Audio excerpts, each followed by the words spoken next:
Welcome to Smart Bowl. Today we are going to learn difference between will and going to. Be going to. How to use it. Clear? See here. Subject plus will plus V1 plus O. Means करेल करेन. Clear? And here subject plus form of be plus going to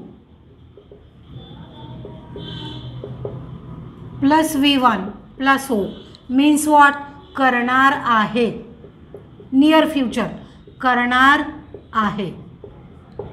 Definite and near future. Whenever there is sentence of definite and near future, we use going to. Form of to be and going to. Form of be means how?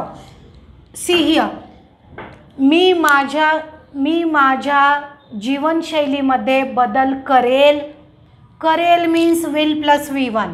I will change my lifestyle. मी माझ्या जीवनशैलीत बदल करेल. मी माझ्या जीवनशैलीत बदल करणार आहे. Near future करणार आहे मीन्स गोइंग टू.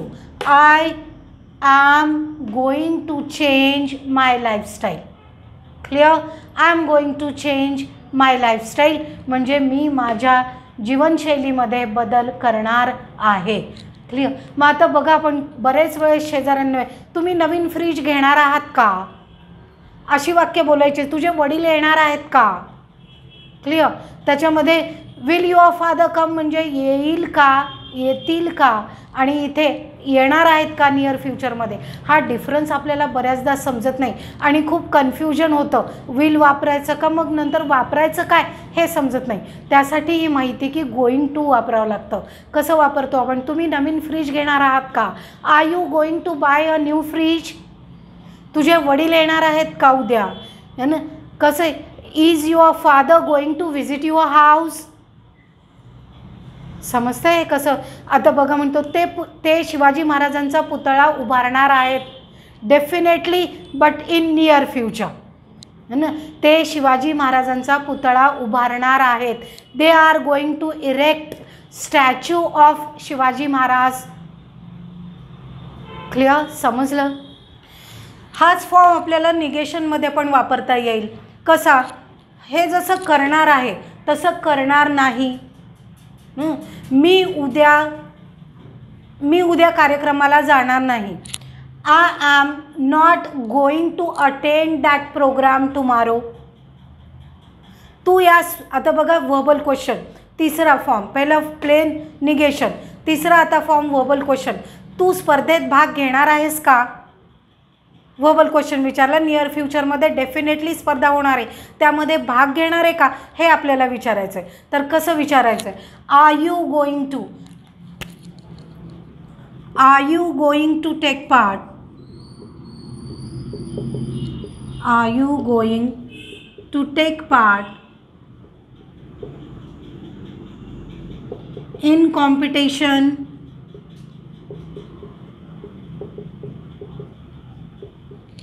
क्लिअर? तू स्पर्धेत भाग घेणार आहेस का? ना हेच आपल्याला निगेशनमध्ये कसं करणार नाही म्हणायचं असेल तर ॲमिजारच्या पुढे नॉट लावावं लागेल. बाकी सगळं सेम. कसं बघा? I am not going to attend that programme. मी त्या कार्यक्रमाला उपस्थित राहणार नाही. Clear?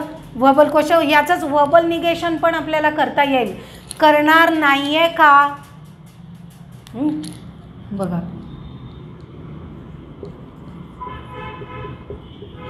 aren't you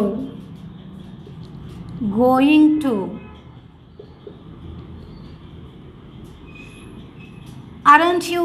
to take part in competition?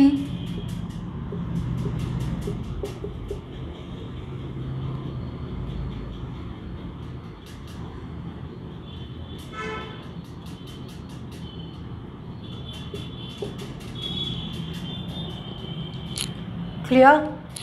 aren't you going to take part in competition? तू स्पर्धेत भाग घेणार नाही आहे का? Clear? So these are the forms with be plus going to. Whenever there is a confusion between simple future and form of be means am, is, are, was, were and going to. आता करणार आहे म्हटलं की am आलं इथे बघा, करणार आहे म्हटलं की ॲम, इज, आर येईल. आता होतं पास्टमध्ये पण हा टेन्स वापरता येईल. कसा? ॲम, इज, आरच्या जागी वॉज, वेअर घ्यावं लागेल आणि त्याचा अर्थ काय? मी करणार होतो. I was going to call you, मी तुला फोन करणार होतो. तो मला बोलवणार होता. He was going to call me. So same pattern we can use with was, were also. Is it clear? समजलं? आवडलं?